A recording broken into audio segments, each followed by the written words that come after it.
you listen to reason? Will you open your eyes? It's a wonder what you'll find with an open mind. You may be surprised. Yeah, gotta get away from this illusion for the sake of the world. This delusion, it's gotta go. Yeah.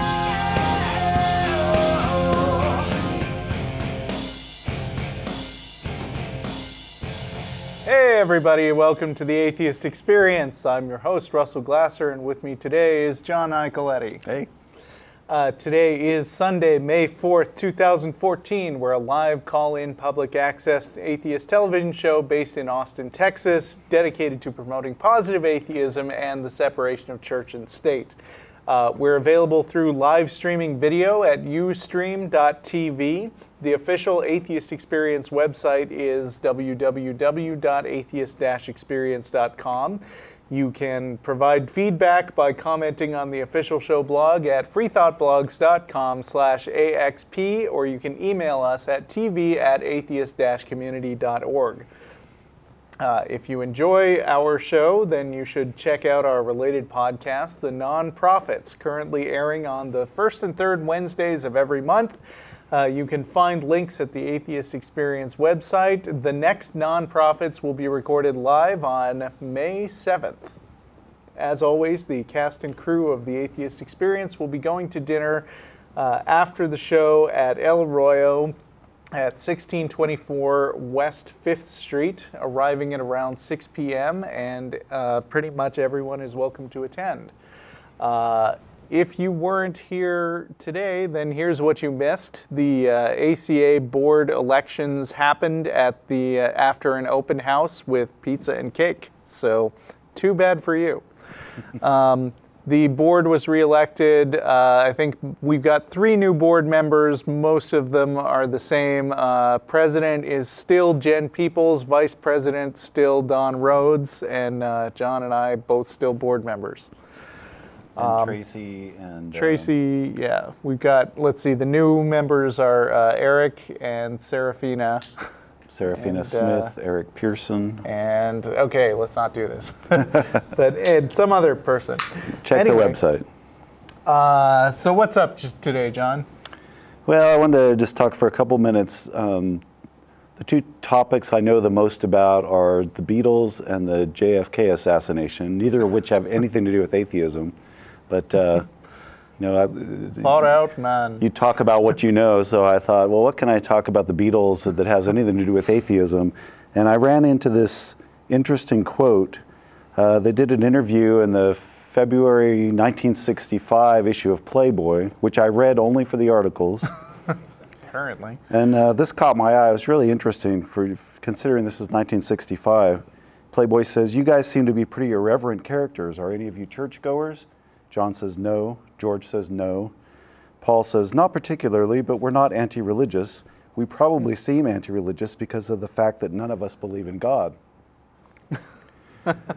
Again, for 1965, that's incredible. Beatles were really good at understatement. That was like the height of their popularity, pretty much. And it was only a few short months after that John Lennon was quoted to a journalist in Britain saying, "The Beatles are more popular than Jesus now. I don't know which will go first, Christianity or rock and roll," which caused a big stink in the United States. In the South, they were burning Beatles albums and picketing their concerts and issuing death threats. And for some reason, this other thing kind of passed them up, or maybe it's just the people who were offended by that wouldn't want to admit to reading Playboy. But in any case, I don't want to put the Beatles in the atheist column necessarily, because 4 years later, George Harrison wrote My Sweet Lord, but it's just an interesting snapshot of the times, I think.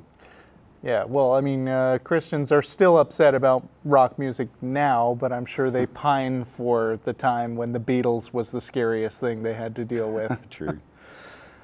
Although I don't know. The whole rock music Satanism thing kind of seemed to reach its apex of hysteria in the '80s sometime. Yeah, that's when all the backward masking stuff was going on. And Yeah, now we've got Tipper like Gore and- Justin Bieber instead of like Kiss or whatever. But So- yeah. But that's all. We can go to calls. I just thought Okay. that was interesting. What about the JFK assassination? Didn't you say something about that? That's the other thing I know a lot about. And Oh, okay. I haven't quite figured out how to relate that to atheism, but All right. Well, let's go ahead to some calls, and we're going to start with Stephen in Georgia. Hey, how you guys doing? hi, Stephen. Hi. Pretty good. How are you? Russell and what's the other guy's name? I'm sorry. John. Oh, okay. How's it going, John? Good. What I wanted to discuss, does it have to be about the Beatles, by the way, or could it be something No, different? no, anything. Okay. No, that's pretty special interest. Okay, well, what I wanted to discuss was, because, I mean, I'm not speaking for all atheists, but for, like, Matt Dillahunty, for example, he said in a few years, and I don't know if his mind's changed, but what he said was, if he was shown proof that the Christian God exists, he wouldn't worship. So, what I'm wondering is, trying to get other people to convince you with matter. You're breaking up a little bit. I think you're asking. Well, no. Try again. Okay. Sort of. You're a little choppy, but go ahead. Okay.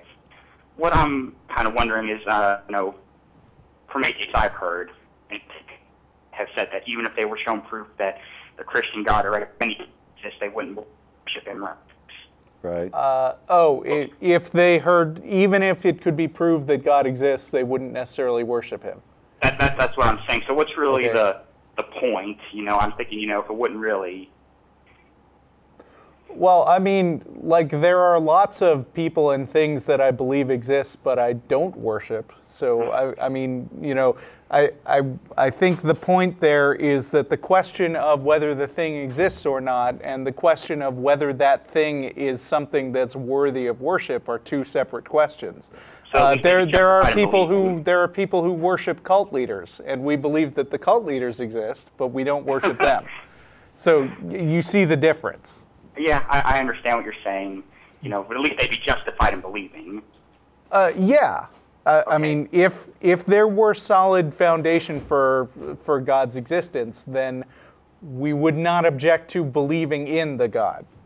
Well, to me, God exists because He's revealed Himself to me. I know that probably wouldn't work for you, but He really Right. has revealed Himself to me. And I've seen things that I can't. God has spoken to me. 'cause Okay. there are times. Do you have a guess about why God decided not to speak to us? Or would you say God speaks to you all the time, you just don't notice?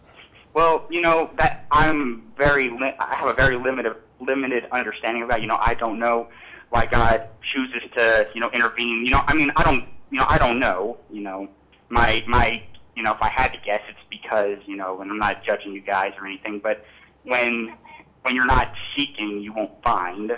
So do you think that if we had heard the same thing, that we could have heard and experienced the same things you did and still not think it was God? Or do you think that the communication you got from God was so compelling that it would be obvious even to a bunch of jaded sinners like us? I'm sorry, I don't understand your question.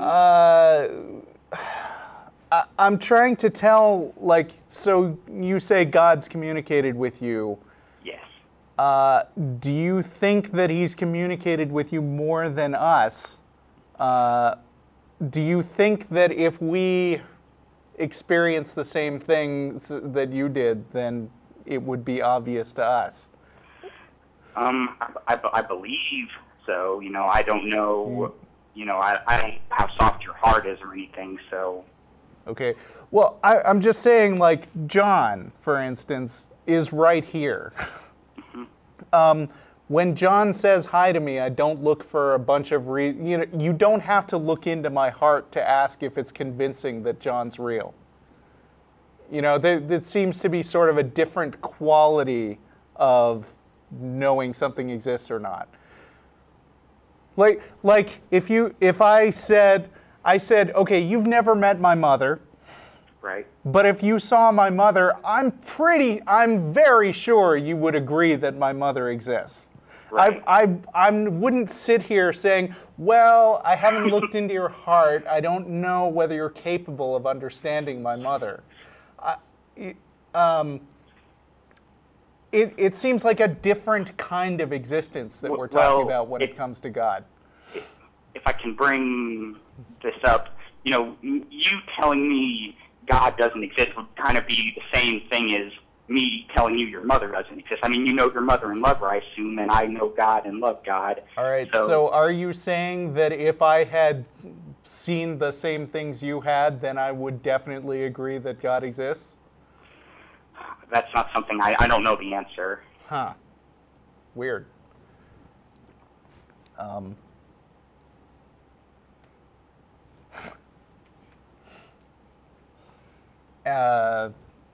Anyway. So, any other questions? Yeah. One more quick thing, and then I know you guys got other callers and everything, but I just wanted to ask real quick: to you guys, is morality objective or subjective? I can never get a direct answer. I think it's difficult to answer because it's kind of a complicated problem of philosophy. Although I think if Matt were sitting in this chair, he would just say, yeah, it's objective. But Right. I think what a lot of atheists would say in general is that it's not objective in the sense that that there's one guy who decides for everybody what's right and wrong, but it is objective in the sense that that there is definitely a way of measuring whether people's lives get better or worse based on particular actions that you take. Okay, well, and that and that as far as you can measure the effect that your actions have, it is objectively true that some actions are better than others. Okay, but guys like the president of the American Atheists, David Silverman, would actually disagree with that. He believes that it's all subjective. Okay. I don't think I agree with David Silverman if that's what he's saying, but I think that if we had a more nuanced conversation, we'd probably agree on a lot of other stuff. Did you happen to see that debate between him and Frank Turek? No, I haven't seen it. Okay, because in that debate, he said it's all subjective. He was saying people are being immoral, so who are they to say that, one group's right, and who is someone else? For example, let's say you have Mother Teresa on one side and you have Hitler on the other side. They both believe they're doing good. Who's right, and how do we determine that if it's just subjective? Okay. Let me ask you something. Right. Okay.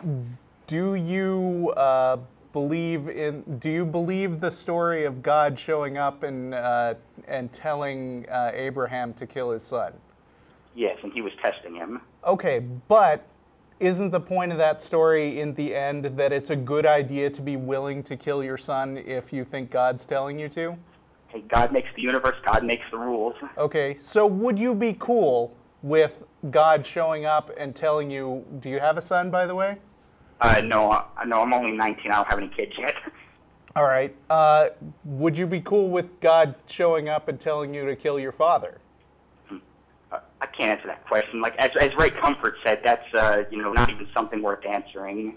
Well, but it was worth the Bible going into, wasn't it? Well, what if I disobey though, and now I'm in big trouble afterwards? Well, yeah. But doesn't that bother you? And isn't there more that you evaluate morality by than just? Yeah. If this lesson of the Bible was correct, I would think that the question of whether to kill your father or not wouldn't even be a question. It would just be, God said it, I believe it, no problem. Okay, I have a question for you guys. Okay, let's assume right now when God made the world, he said, this is my standard of right and wrong, before he even created humans or anything, okay? And he does that. Who are we as humans, with a very, very limited understanding to tell the all-powerful, all-knowing creator he is wrong? Well, I don't know. Could God when the world was created, maybe have flipped around everything we understand as conventional morality. So God could have said, like, rape is always right. Great. Thumbs up for God. Killing, kill as much as possible. Theft is the best thing ever. Do you think that God could have made that decision at the beginning of the world? What, that stuff's good? You mean like stealing and rape and all that? Yeah. God could do whatever he wants, I guess. So isn't that pretty subjective when it comes to morality? Isn't that just some guy's whim, basically? Well, if most people, I mean, would agree, I mean, not everybody, you know, there's people with conditions and whatnot, that most of them believe that, you know, murder and stealing and rape and all that, most of them agree it's wrong. Yeah. You know, and you don't even have to really be taught that it's, you know, when I was 5 years old, I never had to be taught that stealing was wrong. It was kind of, I just knew. All right. So maybe those things are actually wrong for some deeper, more important reason than just God flipping a coin, let's say, at the beginning of the universe and deciding, okay, this time around, killing is wrong. I mean, maybe somebody doesn't just set the rules. Somebody doesn't just make the decision that something is right or wrong. Maybe it has more to do with its actual consequences and not with a decision that somebody has to make.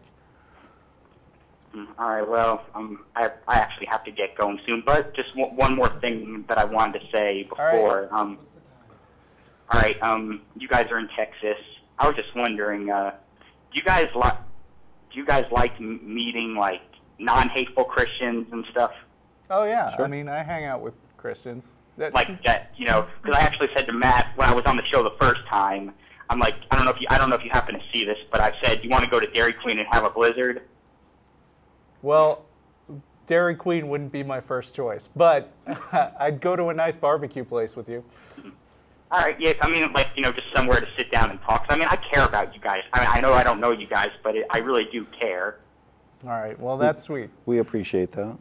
All right, well, If you get a chance to look up Euthyphro dilemma, because that goes into that really well. Is something wrong because God says it's wrong, or is there something else to it?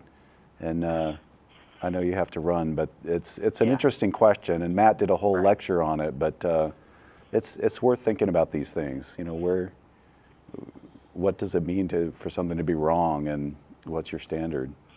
All right, well, I appreciate you guys taking my call. All right, thanks for calling, Stephen. Look forward to take care. talking to you again sometime. Thanks, All right, Stephen. thank you.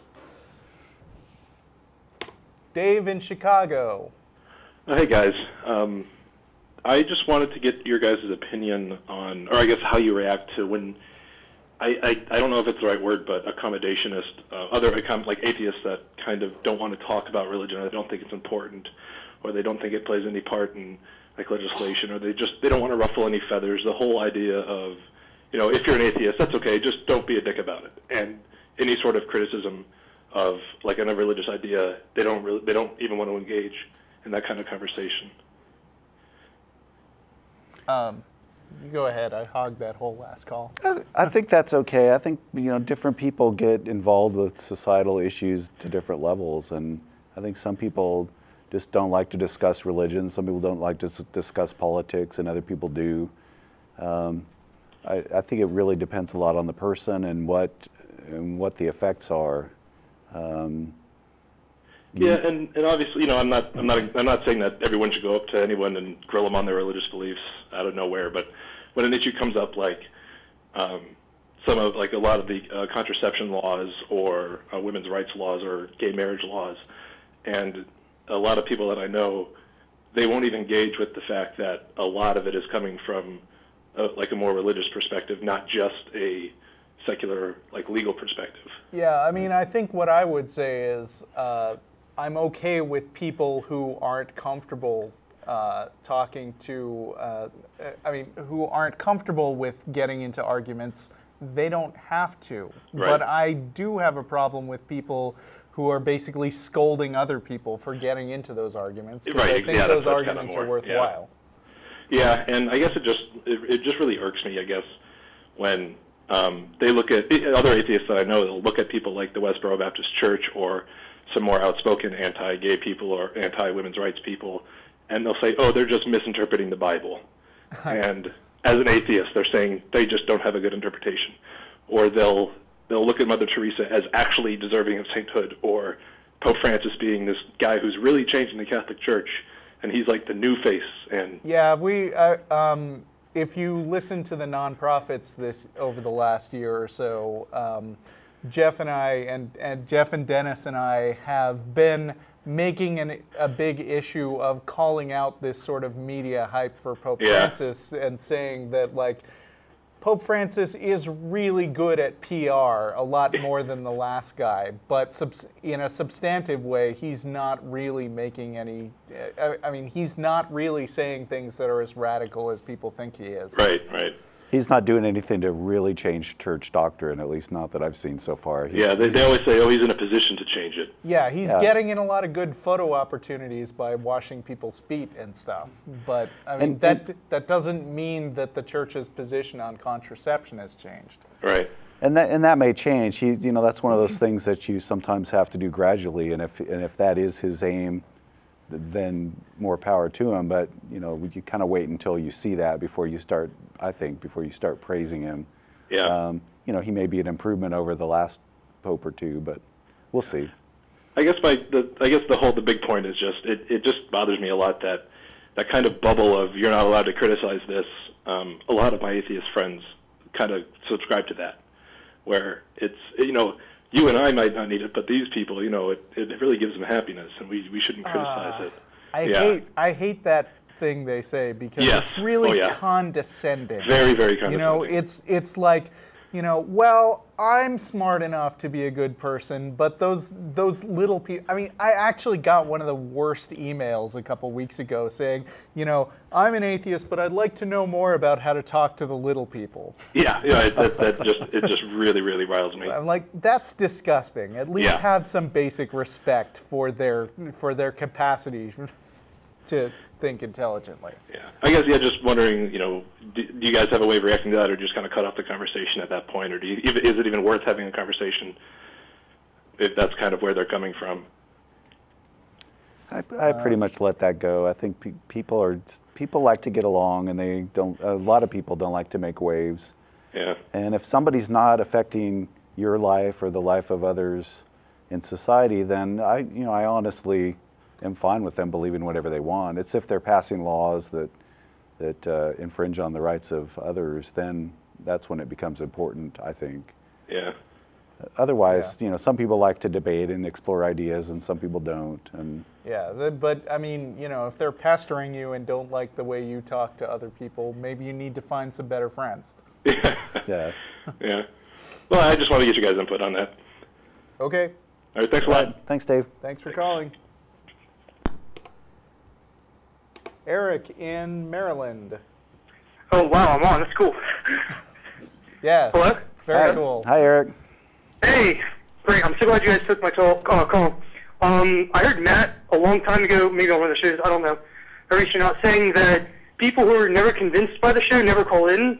So I'm going to be one of those people to call in and say that during my, 13, 14 years of age, I gained in, huge questioning of religion and the subconscious persuasion that seems to perpetuate, the idea that they always love you but don't question, And so as I progressed and hit about 15, and I think my mental side was really starting to kick in, and I just wanted to, I realized that when I investigated these ideas about God and whatever, that there was no significant justifications, and that, I started dabbling in quantum mechanics, and I mean, my personal favorite was quantum entanglement. Why do the atoms connect? But anyway, as I grew up more and more, I just want to warn you off the bat that there is a lot of pseudoscience based on quantum mechanics. Oh yes, absolutely. I debate them all the time online. They're wonderful fun, and it's all purely arguments from ignorance. Pure causality problems. But anyway, so I watched your show more and more, and then I went from very critical to religion to, somewhat kind of a deistic position, and now I'm studying theoretical physics, and I'm into Euclidean quantum gravity, and it's just so asinine at this point. I mean, if a God really existed, right, if a God really existed, you have four forces in the universe: strong and weak nuclear, gravity and electromagnetism. If God's intervening with, this universe, even to the gentleman Stephen at the very beginning, which you should, by the way, definitely look at Epicurean paradox, Epicurus.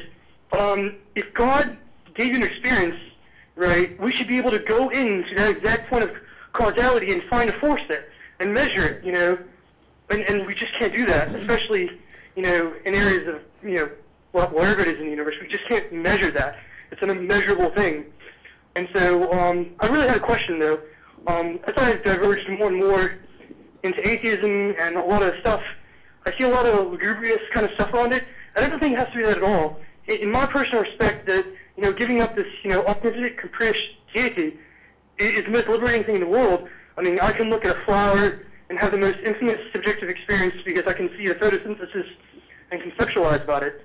I mean, to me, it's why ruin that fan, or why ruin the amazingness and the beauty of it with, that? To me, it doesn't make any sense at this point. And so, I'm leading to my question, of course. Like, say, for example, the subjective experiences. I mean, I know there's a wonderful, nice little jerk who's responsible for presuppositionalism, Rene Descartes, right? And he proposes dualism. Well, we know by basic neurobiology, it's completely wrong, right? But so we have now monism, right? But I argue many materialists are too quick to throw out these, wonderful subjective experiences that we all have. I mean, for me, I've fallen asleep listening to dubstep right after doing physics homework, and I literally become, particles oscillating at the speed of light, and, the entire universe becomes a grid of centimeters, and the amplitude is, that of the dramaticization of the base, and I blow up, right, in every single possible stadium. Now, do I know myself that Hey, this is Eric. subjective experience? Sorry. Yeah, good. You're in high school right now, right? What? You're in high school? No. I'm in college. Oh, okay. Are you taking any actual science classes right now? Well, I've taken many. I have well-renowned, good concepts of, evolution and neurobiology, especially in filaments of neurons, right? And some kind of quantum effects that may be going on there. They're very beautiful, by the way. I would say make sure you get some good physics classes in, so that what are you majoring in?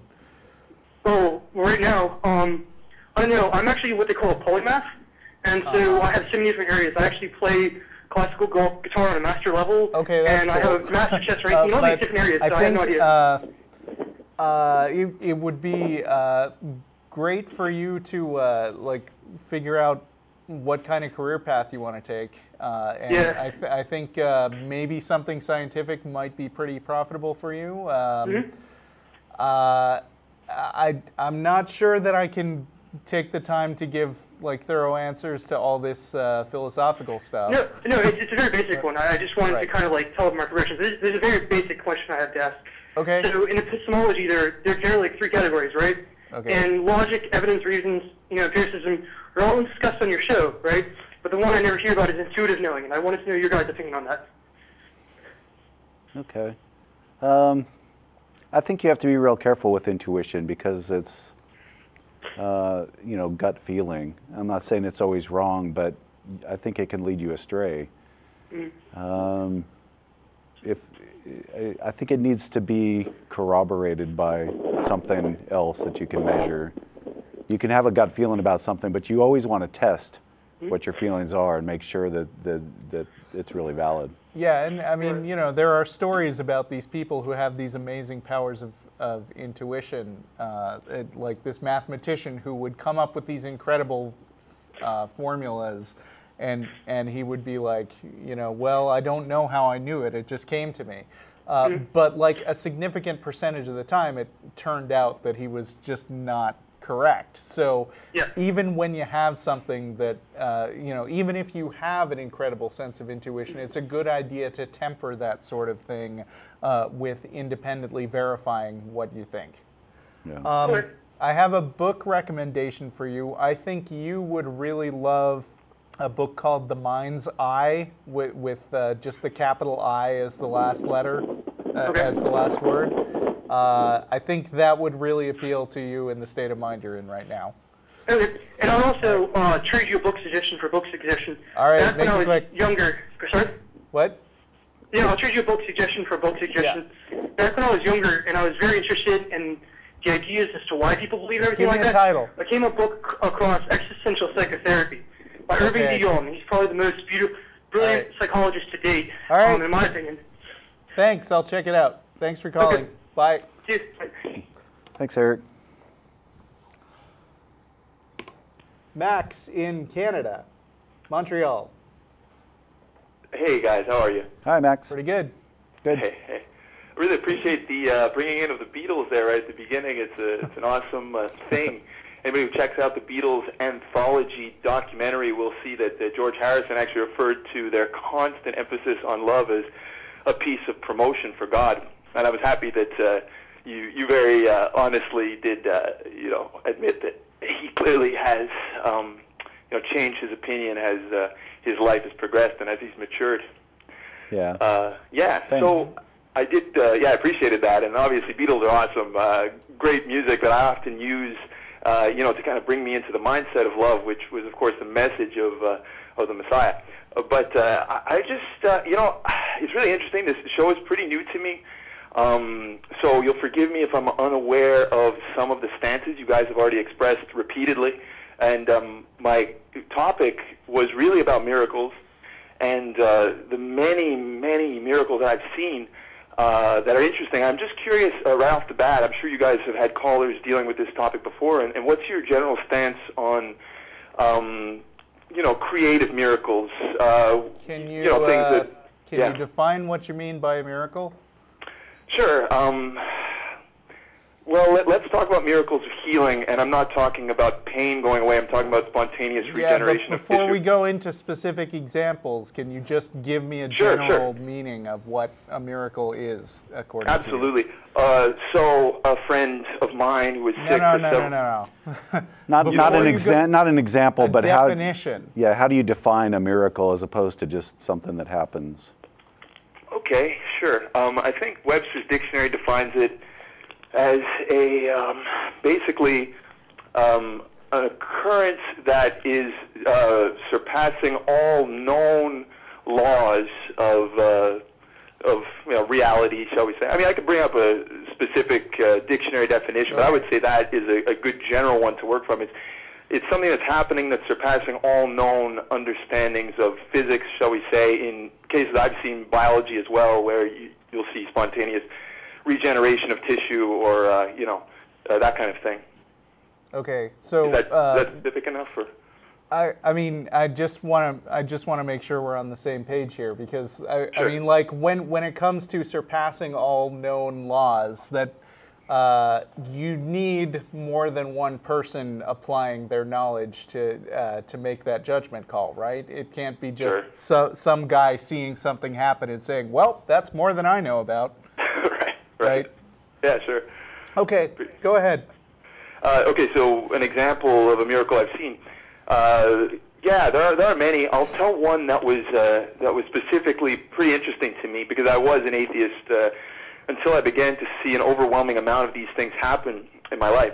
One of them was a friend of mine who was diagnosed with irritable bowel syndrome and had basically been placed on an extremely limited diet. She would have horrible issues relating to that. It was pretty well diagnosed. She had a horrible digestive system.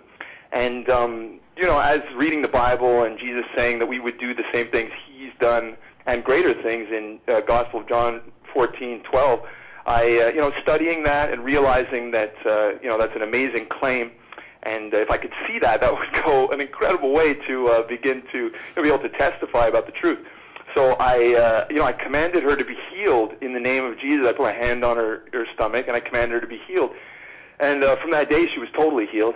And again, this is virtually a brand new digestive system that God gave to her. This story is about somebody who had irritable bowel syndrome, and then they got better. And then the day, all symptoms vanished within about a day. All right. Do you think that this never happens to anybody? that all symptoms vanish within a day. I would challenge you to give me a case study of that. I don't. Well, I I don't can't know. see- I'm not a medical guy, but that's why I'm saying that this can't just be one guy's opinion making a snap medical diagnosis when you probably don't have a medical degree. Am I right?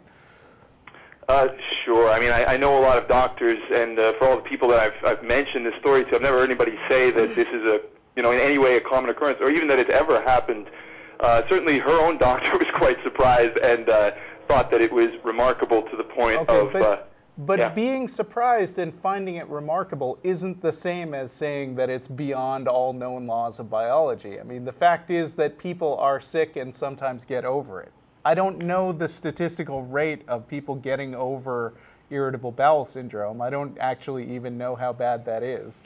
Well, it can be fatal. All your viewers should look into that. But it's not always. I mean, sometimes people recover from that, and it's not a miracle. I am sure it can happen. There's a lot of amazing natural therapies. Again, we're talking about the speed and the nature of the healing. The thing about the human body is that it gets better more often than it doesn't. Mm-hmm. I mean, what is the fatality rate of that particular thing anyway? That's a good question. I think if I were to experience something like that, that's what I would be asking. Is this something that spontaneously gets better? How often? How do you know that it was you praying to Jesus and not something that would have happened anyway? I would question what's the cause and effect here. I mean, these are very reasonable. I appreciate questions like that too, because if it had just been one occasion where something like this had happened, absolutely coincidence. I mean, the fact that it's happened multiple times, always in conjunction with the specific, teachings of the Bible. That's my own, experience, and that's all obviously I could share. There are many others. People, regeneration of. One I don't girl know. had scoliosis. I'm looking on an irritable bowel syndrome self-help and support group, and somebody is asking, "What's the death rate?" And somebody else is saying, "Irritable bowel syndrome does not kill or lead to diseases that do. There are other digestive disorders that can, but not irritable bowel syndrome." And then somebody else just says, "It's not deadly, it just kind of controls your life at times." Now, these are just some people on the internet. But I'd be willing to throw out a guess that irritable bowel syndrome, even if it sometimes kills people, has at least an 80% survival rate. Is that absolutely. Is I'm that not fair? trying to. Sure. So the fact that this person didn't drop dead from her irritable bowel syndrome isn't that miraculous to me. You know what I mean? Sure. And again, if it was only that one occasion, these objections might be valid. But of course, it's happened literally. Many times. Well, and if the survival rate was 80%, then I would expect it would happen constantly. I mean, it's not that I'm denying your what would happen experience constantly? here. That spontaneous healing would happen. I'm just saying that maybe your bar for miracles is a little bit lower than mine. Okay, sure. We could talk about that's just one that is interesting to me because it was the first diagnosed. One you picked. And I will put a challenge forth, of course. I mean, if you could find somebody whose entire digestive system was totally healed within one day, your objection will again be validated. But it's not. I don't know that happened because I don't think you're qualified to make that diagnosis. No, that's why this particular testimony is so compelling, because it had nothing to do with me. It was diagnosed before, and then the complete recovery was also measured. That's why it's really interesting. That's the only kind of thing I would bring up. I wouldn't bring up anything that had not been confirmed by a secondary source. So she had a doctor's appointment the next day. Well, she believed, as Yeshua taught, believe and you will receive. Nothing is impossible for those who believe. So she believed it happened, and then she went. So you know that she regrew her entire digestive system because she told you she really believed it. Say that again? Did you get a doctor whose medical examination and diagnosis was she just grew an entire new digestive system in one day? We're talking about all symptoms spontaneously disappearing. So no that's what we're talking about. No diagnosis. Well, all symptoms disappearing. I mean, that's. And how long before she went to the doctor? This was within about a week. Okay, and what did the doctor say about that? Exactly. I mean, now this seems a little contrived. You obviously know I don't have a transcript of what the doctor said. Yeah, but you're saying these really, really specific things, like she miraculously grew an entire digestive system in one day, and I don't know that I trust your opinion on that. I appreciate that. That's totally, I appreciate the skepticism, but why don't you give me your definition of a miracle? We could work from that. I'm willing to work with yours. I just think it hasn't been met.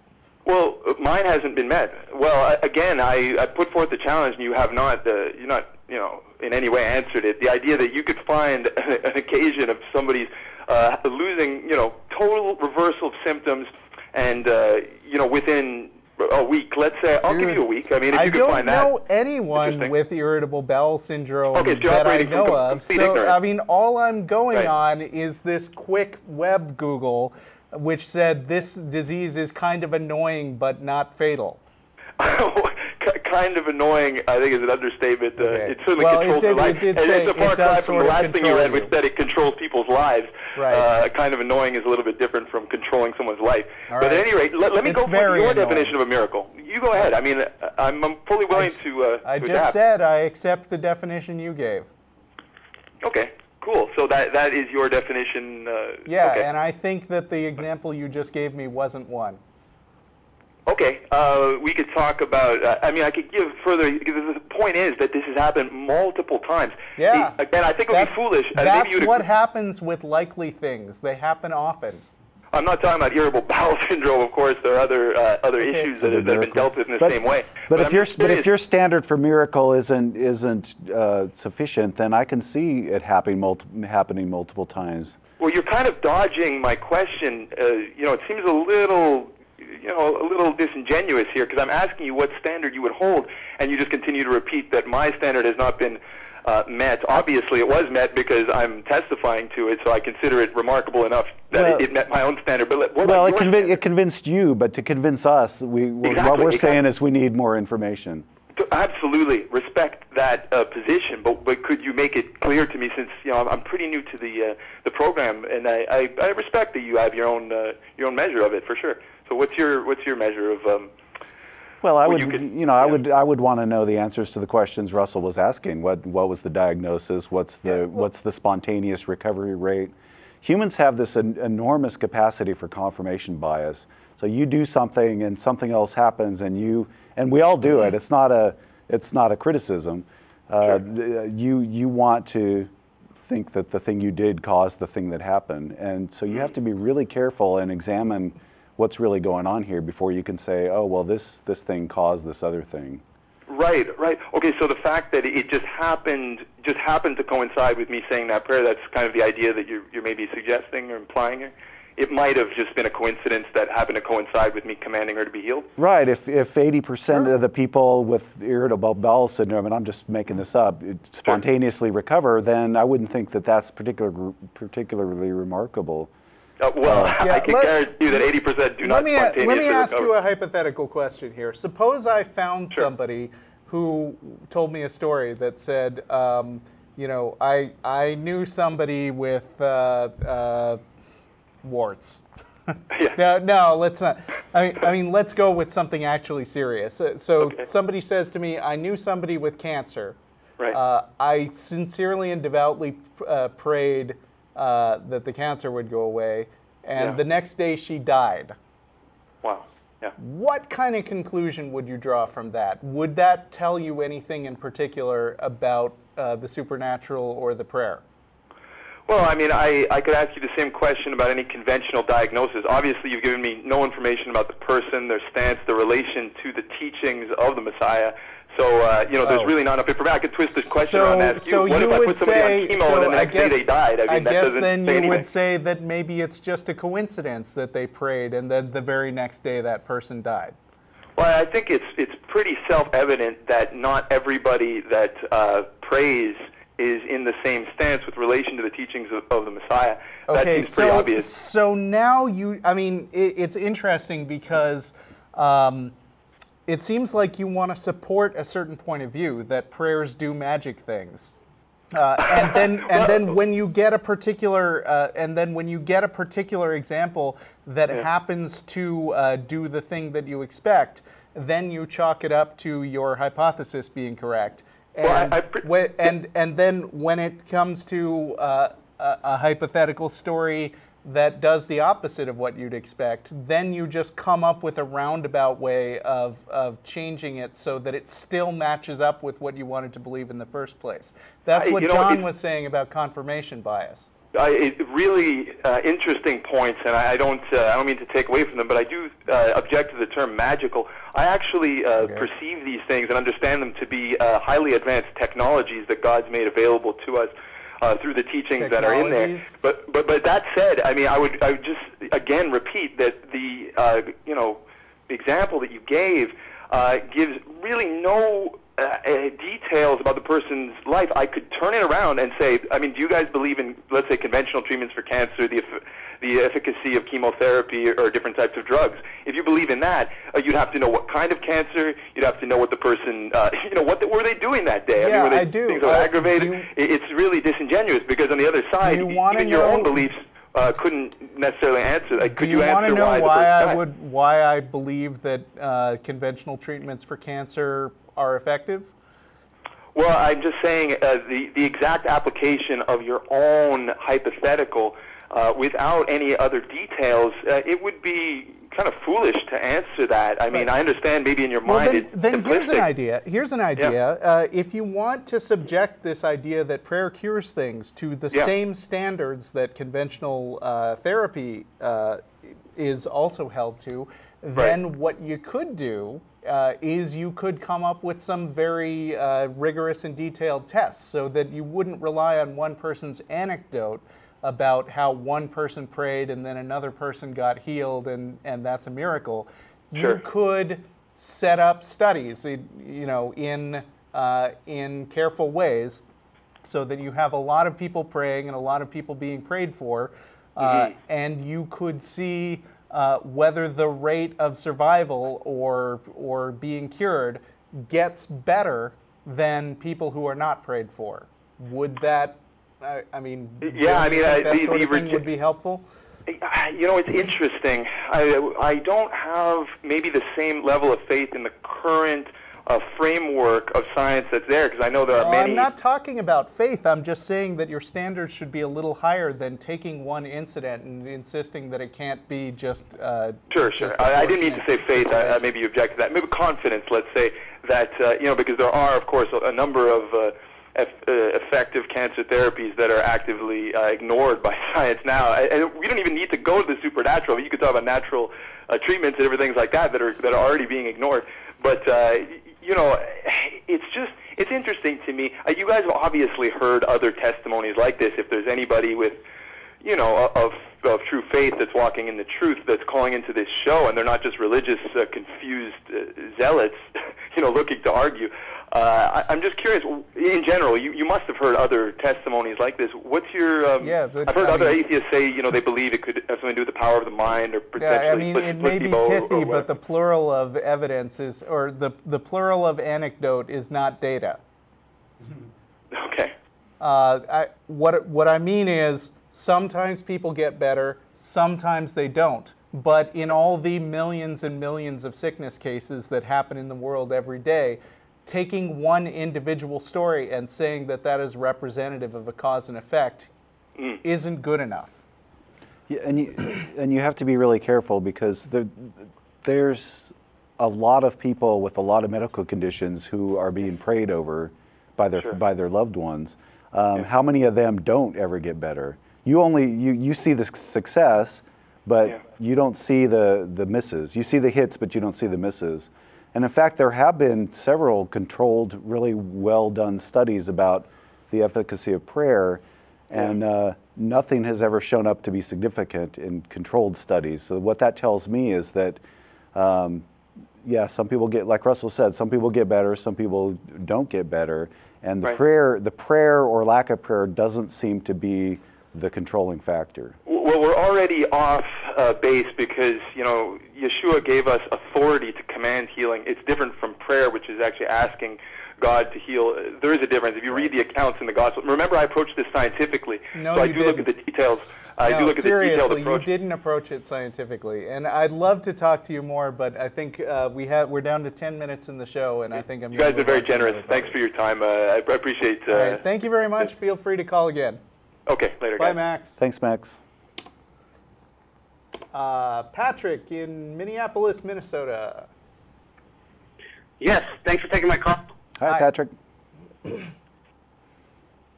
Hello? What's up? Go ahead. Yes, you're on the air.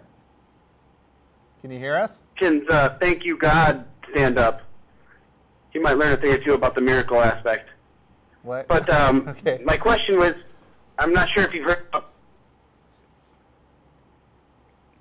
Boy, we just lost your audio. We did. I'm going to read the question that you gave to the call screener, and then we're going to comment on that quickly and then move on. The question is it fair for us atheists to draw attention to the fact that conservative commentator Dinesh D'Souza has a mistress? Go. I didn't realize that, but... He does. It's hilarious. Okay. You know, it depends whether it's relevant or not. If Dinesh D'Souza was running around saying how, you know, how you must be faithful and preaching that and judging people who do that, and then it turns out that he's doing that, then I would call him a hypocrite and perhaps point that out if it was relevant. Otherwise, he's just a guy with an opinion and his own failings. Yeah, I mean, you know, I know a lot of polyamorous people who don't see a problem with openly having a mistress, but I'm sure Dinesh D'Souza was not one of those. But then again, you know, having other relationships with people not in the open can destroy people's lives. So there are practical reasons why the mistress thing could be a problem. But I think John's right that in Dinesh D'Souza's case, probably the sense of schadenfreude comes from the hypocrisy more than anything else. But personally, you know, if I'm not going to say that Bill Clinton was unfit for office because, yeah, he probably did sleep around, I would say the same thing about Dinesh D'Souza. And really, there are so many other reasons not to like Dinesh D'Souza.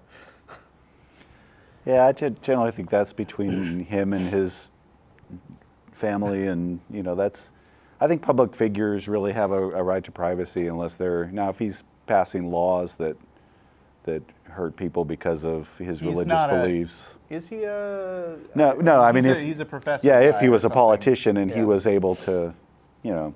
But I think he has a lot of influence on politicians. I'm not sure. So, yeah, go ahead and point it out, I guess, as if you think it's relevant. But I don't. Or if it's funny. Or if it's funny. Tiger in Colorado. Hey, what's up, Russ? Hi. Hey, I wish you would have hammered that guy who asked you the difference between your mom and God.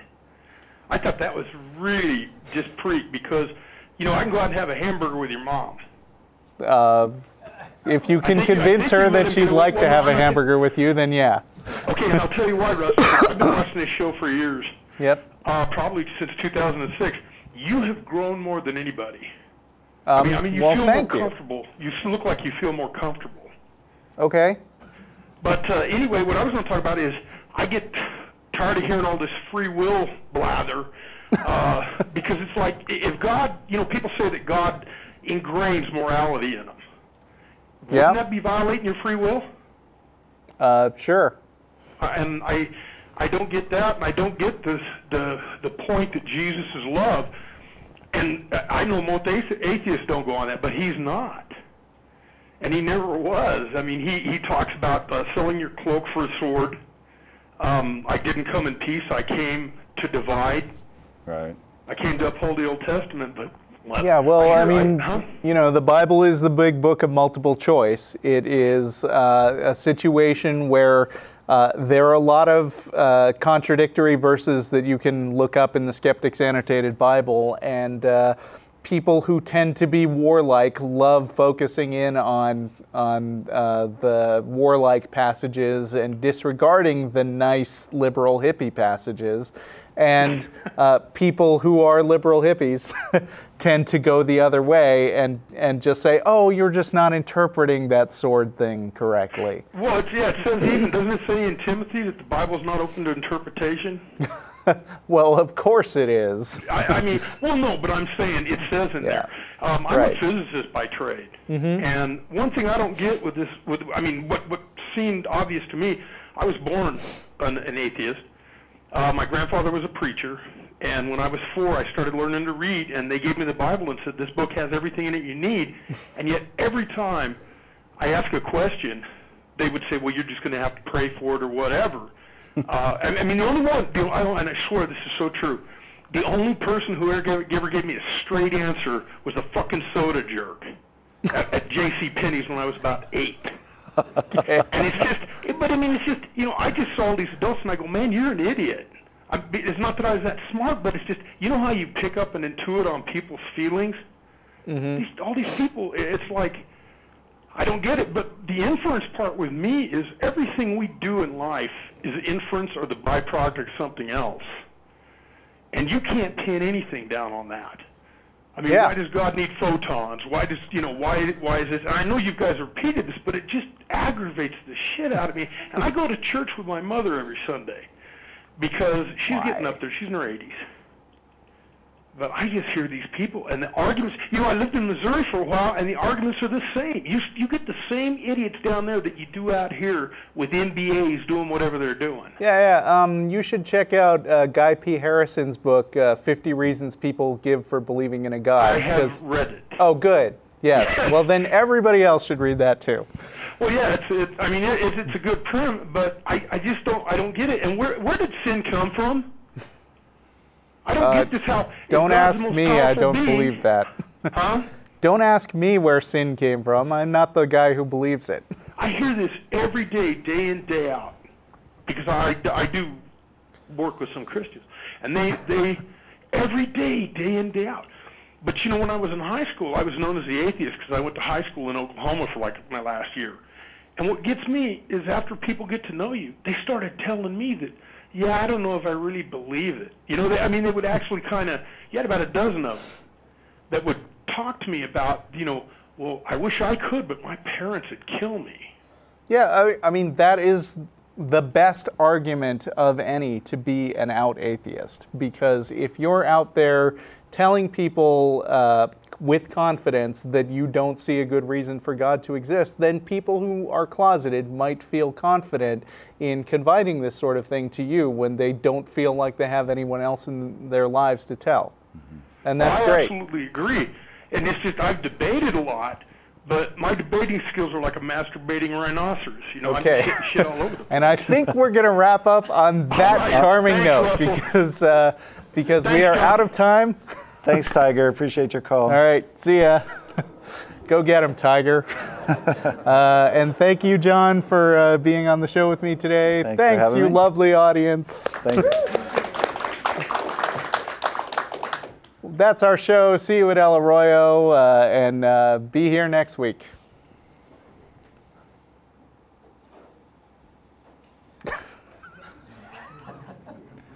Masturbating rhinoceros. Debating skills. We're going to do an after show? Yeah, well, we got one more person on the line.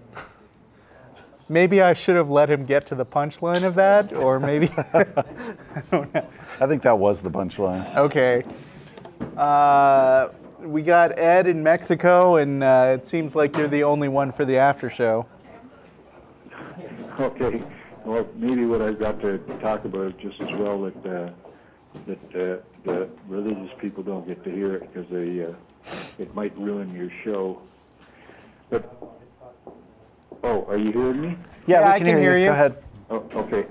The idea is this, that it's just occurred to me in the last little while that atheism is just way too much fun. Like, you guys have the best job that I've ever seen. I've always fantasized all my life about being a Job? baseball I wish this was broadcaster. my job. I do not get paid for this. Unfortunately, we don't get paid. Well, that's. I figured that the pay's probably not great, but. Or What I'm existent. talking about is it kind of reminds me, theists, religious people, to one extent or another, kind of remind me of a little story. My daughter, when she was about 5 years old, came home from school one day, and she says to me, I said, I saw you coming and you were walking with a little boy. Who's that? She says, oh, it's Jimmy's in my class. She says, he knows karate, and he can chop down telephone poles with his hands. And I go, wow, really? I said, well, how do you know that? And she says, well, he told me. And that was the end of the story. It was, and anyway, that kind of That story, sounds like you know, it makes me meets that feel last good. guy's standard for a miracle. Right. But that kind of story kind of makes me feel good, and it makes me think of the way I feel about really religious people. I kind of get, I hear them talking or watch the strange things they do in church and stuff like that. And they seem, in a way, they seem kind of cute, like children like that. Like the kid that says he has a pet dragon that's invisible. And so, I mean, you don't. Yeah, try to well, talk it them out can of be that or cute, something. but you know, it's all fun and games until somebody loses their civil rights. Yeah, I understand the serious side of the issue, but, you know, on an everyday level, just talking to religious people, and I just find it incredibly, and it's kind of like a no-lose situation, you know. I can let them go on and move on, and I just sit there and make sure I hide my smile, and so, you know, my whole point is that I think you guys never admit it, but I think that being an atheist and being activistic with it is it's got to be the funnest thing in the world. I haven't known many things that are that much fun. And what you guys do, not only, well, you guys are my heroes too, but I think you got the funnest Stop job it. on the planet. Well, thanks, Ed. We appreciate that. It's a lot of Yeah. fun to do the show. And, Yeah, sure. And yeah, good point about the chopping down the telephone poles. We frustrate a lot of theists because we don't accept their testimony, and they can't figure out why. We don't just take their word for it, and it's because Yeah, sometimes you need more than just somebody's word for it. right. Yeah, it's almost like, sometimes it almost feels like I don't really want to argue with them, you know? I would say don't worry, because even if you manage to stomp out all the religious superstition in the world, there would still be a million more irrational beliefs that you could go after with other people. And I'm not Yeah. worried that we'll In religion you're talking about. make everybody correct and boring at all. Right. Yeah. Just Well, we don't want to stamp out religion. You guys lose your job for one thing, and Again, this doesn't pay.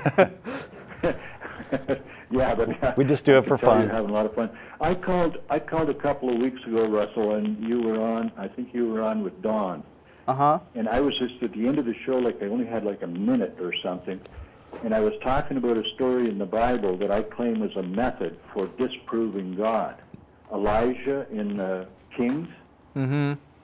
Where I don't know if you remember this, but I told you, he went to meet the people who were believers, like the prophets or whatever, for Baal, the god Baal, B-A-A-L.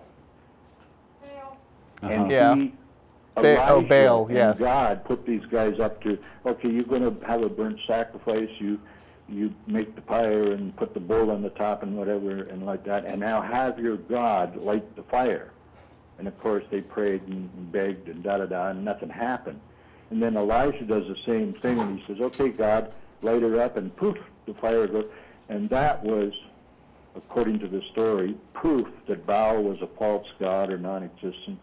Mm-hmm. And so I think they set up a method to disprove that a God exists.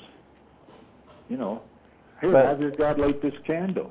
Well, I'd like to hear the followers of Baal's version of that story. Yeah, where is the Austin Church of Baal anyway? Yeah, right. But yeah, Anyway, but that God was the doesn't. thing that, and, you know, I think of that as like I tend to be flat out. I guess you'd say strong atheist or what. After watching the show, I tone myself down a little bit because I don't just say no, it's all bullshit, and you know, because it kind of usually ends the conversation too quickly. Like I hear Matt saying, no, I don't believe there's enough evidence to prove a God. I just don't believe that it exists. Yep. Okay. And leave the burden of proof in their court rather than me taking that. True. Any rate, I'm glad that I finally got to talk to you a little bit. Both times it was right. Well, this time was in the after show. The other time was about like a minute to go. But anyway, maybe another time I can get on earlier. Yeah, please do. Call maybe 15 minutes before the show starts, and you have a good chance of getting in. Oh, really? Yeah. Okay. Okay. Thank you for the advice. Okay. Okay. Thanks, guys. Love the show. All you guys are my heroes that I've seen do the show. Jeff and Matt and Tracy. All right. Well, we'll pass that along. Thanks. Yeah. See you later. Thanks a lot, Ed. Okay. Appreciate your call. Okay. Bye. And that's Bye, it. everyone. See y'all And next time. remember,